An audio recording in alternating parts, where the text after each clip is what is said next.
Hello friends, இப்போ ஃபோனை தூக்கிட்டு எங்கே போயிட்டுருக்கோம்னா கிச்சனுக்கு தான் போயிட்டுருக்கோம். போய் பார்த்தா அந்த டொய்ன்னு படுத்துருக்க அந்த கேரமல் என்னாச்சுடான்னு கேட்டால் ஒரு தட்டு தட்டி விட்டேன் கையில். அப்புறம் போய் ரெசிபி வீடியோ தான், வேற என்ன. ரொம்ப மாதம் ஆச்சு, போன வருஷம் அக்டோபரோ நவம்பரோ அப்போ எடுத்து போட்டது. ஸோ ரொம்ப நாள் ஆச்சு அப்படின்னு ஏதாச்சும் ஒன்று செய்யலாம் அப்படின்னு போனது. ஏதாச்சும் ரிஸ்கியாக கிடைக்கக்கூடிய திங்ஸு அந்த மாதிரி திங்ஸ்லாம் நான் யூஸ் பண்ணி பண்ணவே மாட்டேன். எந்த ஒரு ரெசிபியும் எது வீட்டில் இருக்கோ அதை யூஸ் பண்ணி மட்டும் தான் செய்வேன். ஸோ அதனால தான் இன்றைக்கி வந்து இந்த ஸ்நாக்ஸ் ரெசிபி வந்து செலக்ட் பண்ணது. பட் இதில் என்னன்னா கொஞ்சம் பொறுமை அவசியம். பட் இந்த ஸ்நாக்ஸ் வந்து நான் ஆல்ரெடி வீட்டில் செஞ்சுருக்கேன். அப்போ செய்யும்போது சீக்கிரம் செஞ்சு முடிச்சிட்டேன். இப்போ என்னமோ ரொம்ப லாங் டைம் எடுத்த மாதிரி ரொம்ப நேரம் பண்ணிகிட்டே இருந்தேன் இதை. பட் இதுக்கு வந்து நான் இன்னும் பேர் வைக்கல. பேர் வச்சதுக்கப்புறம் சொல்கிறேன். நம்ம வேணால் ஷார்ட்டாக பக்கோடான்னு வச்சுக்கலாம். ஸோ இந்த ஸ்நாக்ஸ் ஸ்டார்ட் பண்ணுறதுக்கு ஃபஸ்ட்டு ஒரு பவுல் எடுத்துக்கலாம். இதில் வந்து ஒரு கப் அளவுக்கு ஏதாச்சும் ஒரு அரிசி, எந்த அரிசி வேணாலும் எடுத்துக்கலாம். அண்ட் எந்த அரிசி எடுத்தாலும் சரி ஒரு 3-4 டைம் வாஷ் பண்ணிக்கோங்க. அண்ட் 30 மினிட்ஸ் வந்து நல்லா ஊற வச்சுக்கோங்க. ஸோ இப்போ வந்து இன்னொரு பவுல் எடுத்துக்கிறேன். இந்த பவுலில் வந்து ஒரு 5 உருளைக்கிழங்கு வந்து எடுத்துக்கிறேன். உருளைக்கிழங்கு எடுத்ததுக்கப்புறம் அதில் தண்ணி ஊற்றி நல்லா கழுவி எடுத்துக்கலாம். இது வந்து என்னன்னா பொட்டேட்டோன்னு சொல்றத விட உருளைக்கிழங்கு அப்படின்னு சொல்லும்போது இன்னும் நல்லா இருக்கு, அழகா இருக்கு பேர். இது வந்து நல்லா வாஷ் பண்ணி எடுத்துக்கலாம். 3 டைம்ஸ் வந்து நான் வாஷ் பண்ணியிருக்கேன். நெக்ஸ்ட் வந்து ஒரு பாத்திரம் எடுத்துக்கலாம். கொஞ்சம் நல்ல பாத்திரமா, கெட்டியான பாத்திரமா எடுத்துக்கோங்க. இதை வந்து ஆல்ரெடி உருளைக்கிழங்கு கழுவி வச்சிருந்தாலும் அதை வந்து குட்டி குட்டி பீசஸா, அதாவது ஒரு உருளைக்கிழங்கு வந்து 2ஆ வெட்டி அதை இன்னொரு போர்ஷன் இருக்கும் அதை வந்து 4ஆ வெட்டணும். இதே மாதிரி ஒரு உருளைக்கிழங்கு வந்து 8 பீஸா வந்து கட் பண்ணி போட்டுக்கிறேன். ஒரு உருளைக்கிழங்கு வந்து 2 பீஸா கூட கட் பண்ணி போட்டுக்கலாம். பட் இது வந்து வேகிறதுக்கு வந்து லேட் ஆகும். அதனால வந்து நான் இந்த மாதிரி கட் பண்ணி போட்டுக்கிட்டேன். ஸோ இதில் வந்து கொஞ்சமாக உப்பு வந்து ஆட் பண்ணிக்கிறேன். நெக்ஸ்ட் வந்து கொஞ்சம் நல்லா மிக்ஸ் பண்ணி விட்டதுக்கப்புறம் அடுப்பில் வச்சுக்கலாம். இதில் வந்து என்னென்னா கொதிக்க விடணும், ரொம்ப நேரம் கொதிக்க விட்டு நல்லா வேக வச்சு எடுத்துக்கணும். ஸோ இது வந்து நல்லா வெந்து தண்ணியெல்லாம் வத்துறதுக்கு வந்து ஒரு 10 மினிட்ஸ் ஆச்சு. நல்லா கொதிச்சு வெந்ததுக்கப்புறம் ஆஃப் பண்ணி வச்சுக்கலாம். நெக்ஸ்ட்டு வந்து தண்ணி வந்து கொஞ்சம் ஆறுனதுக்கப்புறம் இதை எடுத்துக்கலாம். ஸோ இப்போ எடுத்து வச்சிருக்கோம்ல இந்த உருளைக்கிழங்குல, இதில் வந்து தண்ணி தேவையில்லை, அந்த தண்ணியெல்லாம் வடிச்சு எடுத்துக்கணும். வெறும் உருளைக்கிழங்கு மட்டும் தனியாக எடுத்து வச்சுக்கலாம். ஸோ இப்போ எடுத்து வச்சிருக்கோம்ல, இதில் தான் பெரிய டாஸ்கே இருக்குது. ஏன்டா இந்த மாதிரி குட்டி குட்டியாக வெட்டி போட்டோம் அப்படின்ற மாதிரி எனக்கு ஆயிடுச்சு. வேகிறதுக்கு சீக்கிரம் வந்துருச்சு, ஆனால் உரிக்கிறதுக்கு ரொம்ப லேட் ஆகுதே அப்படின்ற மாதிரி ஆயிடுச்சு. அதுக்கப்புறம் எனக்கு வந்து பொறுமை இல்லை. சரி போனால் போட்டுன்னு ஒரு 10 உருளைக்கிழங்கு உரிச்சு 10 உருளைக்கிழங்கு உரிக்காமல் அப்படியே போட்டேன். பட் இந்த தோல்லாம் உரிக்கணும், உங்களுக்கு தோல்லாம் பிடிக்காது அப்படின்னா உரிச்சு வந்து போட்டுருங்க. எனக்கு வந்து அதெல்லாம் இருக்கிறது ஒன்றும் பிரச்சனை கிடையாது. அதனால் நான் வந்து அப்படியே போட்டுக்கிட்டேன். நெக்ஸ்ட் வந்து ஒரு மிக்ஸி ஜார் எடுத்துக்கலாம். அதில் வந்து ஆல்ரெடி வச்சிருந்தோம்ல உருளைக்கிழங்கு, நெக்ஸ்ட் வந்து அரிசி ஊறி இருந்துச்சுல, அதை எல்லாத்தையுமே உள்ளே சேர்த்துக்கணும். அரிசி உருளைக்கிழங்கு எல்லாத்தையுமே சேர்த்ததுக்கப்புறம் கொஞ்சமாக வாட்டர் வந்து ஆட் பண்ணிக்கிறேன். ஒரு அரை கிளாஸ் வந்து இருக்கும், அந்த மாதிரி தான் வாட்டர் இப்போ ஆட் பண்ணி அரைச்சிருக்கேன். அண்ட் அரைக்கும் போது ரொம்ப கஷ்டமாக இருக்குது அப்படின்னா தண்ணி கூட கொஞ்சம் ஆட் பண்ணிக்கலாம், அதெல்லாம் ஒன்றும் பிரச்சனை கிடையாது. அண்ட் இதை வந்து அரைக்கும் போது ரொம்ப ஃபைன் பேஸ்ட்டாக அரைச்சிடக்கூடாது, கொஞ்சம் லைட்டாக அரைச்சிக்கணும். இப்போ ஸ்க்ரீனில் பார்க்குறீங்களா, இந்த மாதிரி கொஞ்சம் அரிசி அந்த மாதிரிலாம் கொஞ்சம் கொஞ்சமாக இருக்கணும். ஸோ இப்போ அரைச்சி வச்சிருக்கிறது எல்லாத்தையுமே ஒரு பவுலில் வந்து சேஞ்ச் பண்ணிக்கிறேன். நெக்ஸ்ட் வந்து கொஞ்சம் வரமிளகாய் எடுத்துக்கலாம். காஞ்ச மிளகாயே வரமிளகாய், இது வந்து ஒரு பெரிய இதாகிடக்கூடாது, அதனால தான் நான் இப்போயே சொல்லிக்கிறேன். நான் வந்து வரமிளகாய் தான் சொல்லுவேன், அதனால இதை வந்து சொல்லிக்கிறேன். இந்த மாதிரி ஒவ்வொரு ஊர்லேயும் ஒவ்வொரு மாதிரி சொல்லுவாங்கல்ல.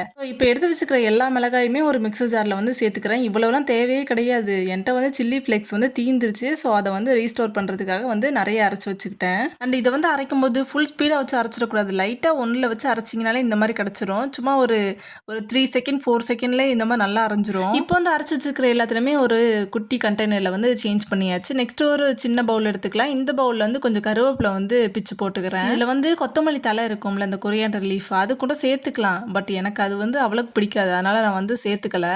வெறும் இந்த கருவேப்பிலை மட்டும் சேர்த்து இந்த மாதிரி குட்டி குட்டி பீஸாக வந்து கட் பண்ணி போட்டுக்கிறேன். இப்போ இந்த மாதிரி எல்லாத்தையுமே கட் பண்ணி எடுத்துக்கலாம். இந்த அளவுக்கு இருந்தால் போதும். நெக்ஸ்ட் வந்து ஒரு குட்டி சைஸ் வந்து இஞ்சி எடுத்துக்கிறேன். இதில் வந்து தோலை வந்து சீவி நல்லா எடுத்து வச்சுக்கலாம். இந்த இஞ்சியோட சைஸஸ்லாம் அளந்து பார்த்துட்டு இருந்தேன், இதுக்கு என்னன்னு சொல்கிறது அப்படின்னு யோசிச்சுட்டு அளந்தெல்லாம் பார்த்துட்டு இருந்தேன். அப்புறம் பேசும்போது ஒரு குட்டி சைஸ் இஞ்சின்னு சொல்லிவிட்டேன். இப்போ இந்த தோல்லாம் ரிமூவ் பண்ணி வச்சிருக்கோம்ல, இந்த இஞ்சியை வந்து குட்டி குட்டி பீஸஸாக வந்து கட் பண்ணணும். இதில் வந்து இந்த குட்டி குட்டியாக நான் அறுக்கிறத பொறுத்து தான் அந்த டேஸ்ட்டே இருக்கும். பெருசு பெருசாக நறுக்கி போட்டிங்கன்னா ஒரு மாதிரி கசப்பு மாதிரி ஆயிரும். அதனால் குட்டி குட்டியாக நறுக்கி போட்டுக்கோங்க. இதை விட குட்டியாக நறுக்க முடிஞ்சாலும் நறுக்கிக்கோங்க. இப்போ வந்து ஆல்ரெடி மேக் பண்ணி வச்சிருந்தோம்ல, அது எல்லாத்தையுமே எடுத்து ஒரே இதில் வந்து வச்சு காமிக்கிறேன். ஸோ ஃபஸ்ட்டு கருவேப்பிலை, கொஞ்சமாக உப்பு, நெக்ஸ்ட் வந்து இந்த இஞ்சி வச்சுக்கிறேன். நெக்ஸ்ட் வந்து ஜீரகம் இருக்கும்ல, அதை எடுத்து வச்சுக்கிறேன். அப்புறம் சில்லி ஃப்ளேக்ஸ் எடுத்து வச்சுக்கிறேன். இதுதான் மெயினான இன்க்ரீடியன்ஸு. அப்புறம் என் கேரமல் வேறு என்னத்தை தான் எடுக்கிறாளோ என்னத்தை தான் வைக்கிறாளோ அப்படின்னு பார்த்துட்டே இருந்தான். அவன்கிட்ட கொஞ்சம் நேரம் பேச்சுவார்த்தை நடத்திட்டு அப்புறம் மறுபடியும் பேக் டு ரொட்டீனுக்கு வந்தாச்சு. அதுக்கப்புறம் இந்த ஆல்ரெடி அரைச்சி வச்சிருந்தோம்ல, அது எல்லாத்தையுமே சேர்த்து இப்போ மேக் பண்ணி வச்சிருந்தோம்ல அந்த இன்க்ரீடியன்ஸ் எல்லாத்தையுமே சேர்த்துக்கலாம். அண்ட் இப்போ காமிக்கிறதுல இந்த திங்ஸோட மெஷர்மெண்ட்ஸ் எல்லாமே வந்து ஃபர்ஸ்ட் கமெண்ட்ல பின் பண்ணியிருக்கேன், மறக்காம செக் பண்ணிக்கோங்க. பட் இந்த அளவெல்லாம் என்னதான் பார்த்தாலும் நம்மளே கை போன போக்கில் போட்டு செஞ்சாதான் அது வந்து டேஸ்ட்டாக இருக்கும். ஸோ நீங்களே ட்ரை பண்ணி பாருங்க. இருந்தாலும் ஒரு தேவைக்கு வந்து செக் பண்ணிக்கோங்க. ஸோ இப்போ எடுத்து வச்சிருக்கிறோம்ல அது எல்லாத்தையுமே வந்து நல்லா மிக்ஸ் பண்ணிக்கணும். மேலே அப்படியே பார்த்தா இந்த கேரமல் தூங்கவே ஆரம்பிச்சிட்டான் மிக்ஸ் பண்ணுறத பார்த்துட்டு. இதில் வந்து தேவையான அளவு வாட்டர்லாம் ஆட் பண்ணி நல்லா மிக்ஸ் பண்ணிட்டு தான் இருந்தேன். திடீர்னு நிமிர்ந்து பார்த்தா அந்த பையன் முழிச்சிட்டான். கையை கொடுத்தா ஒரு அடியை போட்டு மறுபடியும் தூங்க ஆரம்பிச்சிட்டான். அண்ட் இதுதான் முக்கியமான கட்டம். இது எல்லாத்தையும் போட்டு பொரிக்கணும். நான் நல்ல காலத்திலே அப்பளம் பொரிச்சா கருக தான் விடுவேன். அதனாலேயே அப்பளம் சப்பாத்தி இந்த மாதிரி எதுவுமே நான் பண்ண மாட்டேன். பட் இருந்தாலும் இது பொரிச்சு தான் ஆகணும், வேறு வழி இல்லை அப்படின்ன மாதிரி ஆயிடுச்சு. சரி பொரிப்போம், அப்புறம் என்ன பண்ணுறதுன்னு நினச்சி ஒன்றா போட ஆரம்பிச்சிட்டேன். அது போட ஆரம்பித்தா ஃபஸ்ட்டே ரவுண்ட் ஷேப்பில் வரும்னு பார்த்தா அது வேறு தான் ஷேப்பில் போகுது. அப்புறம் யோசிச்சேன், ஷேப்பாடா முக்கியம், டேஸ்ட்டு தான் முக்கியம் அப்படின்னு யோசிக்க தோணுது. இன்னொரு பக்கம் ஷேப்பும் முக்கியம், குண்டு குண்டுன்னு ரவுண்டாக வந்தால் தானே அழகாக இருக்கும் அப்படின்ன மாதிரியே தோணுச்சு. சரி பொரிக்கிற வரைக்கும் பொரிப்போம்னு அப்புறம் பொரிக்க ஆரம்பிச்சில. எல்லா பக்கமும் பொரிச்சு முடிச்சாச்சு. ஒரு பக்கம் வந்து 5 மினிட்ஸு, இன்னொரு பக்கம் வந்து 5 மினிட்ஸு, அதுக்கப்புறம் ஒரு 2 மினிட்ஸு அந்த மாதிரி பொரிச்சிங்கன்னா கரெக்டாக இருக்கும். ஸோ இப்போ வந்து பக்கோடா ரெடி. அதுக்கு வந்து சைடிஷாக ஏதாச்சும் ஒன்று இருக்கணும்ல, அதுக்காக வந்து சட்னி செய்ய ஆரம்பித்தேன். இந்த நேரத்தில் வெங்காயத்தை எடுத்தனும், கரண்ட் போயிடுச்சு. எல்லாம் ஒரு நேரம்டா அப்படின்ன மாதிரி நினச்சிட்டு அப்புறம் பார்த்தா ஒரு மாதிரி நல்லா தான் இருந்துச்சு, விண்டேஜ் ஸ்டைல் மாதிரி இருந்துச்சு. அப்புறம் கொஞ்சம் நேரத்தில் வந்து கரண்ட் வந்துருச்சு. ஸோ நெக்ஸ்ட் வந்து கொஞ்சம் வெங்காயம் எடுத்துக்கலாம். அதில் இருக்கிற தோல்லாம் ரிமூவ் பண்ணி எடுத்துக்கிறேன். இதில் வந்து சின்ன வெங்காயம் இருந்தது தான் எனக்கு பெரிய கவலையாக போச்சு. அதை வேற உரிச்சு கழுவணுமே அப்படின்ன மாதிரி டென்ஷன் ஆயிடுச்சு. பெரிய வெங்காயம் இருந்தால் ஒரு 2 வெங்காயம் எடுத்தால் சரியாக போயிருக்கும். அப்புறம் எல்லாத்தையும் வாஷ் பண்ணி எடுத்ததுக்கப்புறம் இதை வந்து குட்டி குட்டி பீஸ் தான், ரொம்ப குட்டியாலாம் வெட்ட தேவையில்லை. இந்த மாதிரி 2 வெட்டி போட்டாலே போதும். இந்த மாதிரி எல்லாத்தையும் வெட்டி எடுத்ததுக்கப்புறம் இதை வந்து ஒரு தனியாக ஒரு பவுலுக்கு வந்து சேஞ்ச் பண்ணிக்கலாம். இதை வந்து இன்னொரு பவுலுக்கு சேஞ்ச் பண்ணதுக்கப்புறம் 2 வந்து பழுத்த தக்காளி நல்ல தக்காளியாக பார்த்து எடுத்துக்கோங்க. இதையும் நல்லா வாஷ் பண்ணதுக்கப்புறம் கொஞ்சம் பெருசு பெருசாகவே கட் பண்ணி போட்டுக்கோங்க. அண்ட் இந்த தக்காளி வெட்டுறது வந்து நான் எப்பவுமே இந்த மாதிரிலாம் வெட்ட மாட்டேன். சும்மா ட்ரை பண்ணி பார்ப்போம், நல்லா இருக்குது அப்படின்ன மாதிரி ட்ரை பண்ண ஆரம்பித்தா அது வேறு மாதிரி போகுது. ஒரு கடத்தில் பிச்சு போட்டேன், அந்த மாதிரி கோவம் வந்துருச்சு.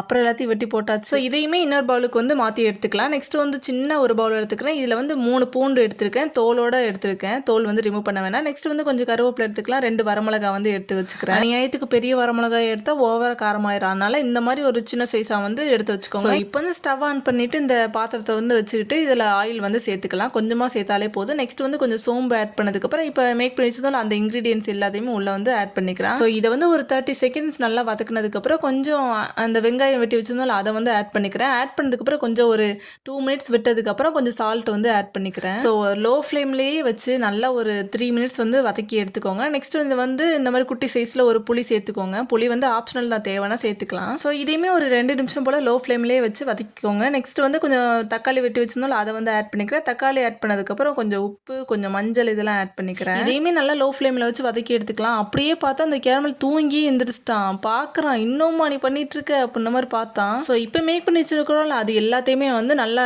ஆறுனதுக்கப்புறம் மிக்சர் ஜாரில் சேர்த்து இதை வந்து கிரைண்ட் பண்ண போகிறோம். இதில் வந்து எல்லாமே ஆட் பண்ணதுக்கப்புறம் தேவைன்னா தண்ணி வந்து ஆட் பண்ணிக்கலாம். எனக்கு தேவை தான், சுத்தமாக அதில் வந்து ஆயிலும் இல்லை, ஆயில் ரொம்ப கம்மியாக தான் ஊற்றுனேன்னா, ஆயில் வந்து அதிகமாக சேர்த்துக்க மாட்டேன், அதனால் கம்மியாக ஊற்றுனேன். ஸோ அதில் வந்து வாட்டர் கொஞ்சம் ஆட் பண்ணி நல்லா கிரைண்ட் பண்ணி எடுத்துகிட்டு வந்தாச்சு. இந்நேரம் மைண்ட் வாய்ஸ் ஓடிட்டு இருக்கும், ஆயில் ஃப்ரை ஃபுட்டு தப்பு இல்லை, ஆனால் சட்னியில் மட்டும் கம்மியாக ஆயில் சேர்ப்பாங்களாம், இதெல்லாம் என்ன நியாயம் நினைக்கக்கூடாது அப்படிலாம். ஸோ இதை வந்து நல்லா ஃபைன் பேஸ்ட்டாக வந்து அரைச்சி எடுத்துட்டாச்சு. அதை வந்து இன்னொரு பவுலுக்கு சேஞ்ச் பண்ணிவிட்டு அந்த மிக்சரில் இருக்கும்ல அதில் வந்து லைட்டாக வாட்டர் ஆட் பண்ணி இதை வந்து மிக்ஸ் பண்ணி இது கூட ஜாயின் பண்ணிக்கிறேன். அப்புறம் இந்த ஜாயின் பண்ணுறதுன்னு சொன்னால இதை வந்து நான் ரொம்ப நேரமாக சொல்லிட்டு தான் இருக்கேன். அது எல்லாத்தையும் ரிமூவ் பண்ணிவிட்டு ஃபர்ஸ்ட்லேருந்து பேசி தான் வச்சுருக்கேன். அப்புறம் இந்த என்னதான் இருந்தாலும் நம்ம கிராஃப்ட் சேனல் தானே, அதில் வந்து ஸ்டிக் பண்ணுறது ஜாயின் பண்ணுறது இதுதானே அதிகமாக நம்ம பேசியிருப்போம். அப்புறம் அந்த சட்னியில் வந்து கடுகு, உளுந்து, அப்புறம் கருவேப்பிலை இதெல்லாம் சேர்த்து வந்து தாளித்து எடுத்தாச்சு. அதையுமே மிக்ஸ் பண்ணியாச்சு. நெக்ஸ்ட் வந்து வாழையில் வந்து ரவுண்ட் ஷேப்பில் கட் பண்ணி எடுத்துக்கிறேன். அதில் வந்து ஒரு பிளேட்டில் வச்சுட்டு அதுக்கப்புறம் ஆல்ரெடி நம்ம பொரிச்சு வச்சுருந்தாலும் அந்த பக்கோடா வந்து ஜாயின் பண்ணிக்கிறேன். இது கூட திரும்பவும் ஜாயின் பண்ணுறேன்னு சொல்கிறேன். அப்புறம் இந்த பக்கோடெல்லாம் ஒரு சைடும் சட்னியெல்லாம் ஒரு சைடும் வச்சா சூப்பராக இருக்கும் இந்த பிளேட்டிங். என்னதான் இருந்தாலும் ஃபுட்டு நம்ம சாப்பிட்றதுக்கு முன்னாடி கண்ணு பார்த்து அது டேஸ்ட்டாக இருக்கே அப்படின்னு நினைக்கிறோம், அந்த மாதிரி இருக்கணும் பிளேட்டிங்கு. இது நல்லா இருக்கு, எனக்கு தோணுச்சு நல்லா இருக்குன்னு. டேஸ்ட் வந்து சொல்லவே தேவையில்லை, நான் முன்னாடியே சொன்னேன், ஆயில் ஃப்ரை எதாக இருந்தாலும் அது டேஸ்ட்டாக தான் இருக்கும். அது இது எக்ஸ்ட்ரீம், இது வந்து ஒரு ஹெவன்னு சொல்லலாம். அப்புறம் இதை வந்து மொஜுக்குன்னு சாப்பிட்டுட்டு இதுக்கு எக்ஸாம்பிளாக என்ன சொல்லலாம், அந்த வாழைக்காய் பச்சி தேங்காய் சட்னி காம்பினேஷன் இருக்கணும், அந்த மாதிரி தான் இது. ஸோ பிடிச்சிருந்தா ஃபாலோ பண்ணிக்கோங்க. பாய்.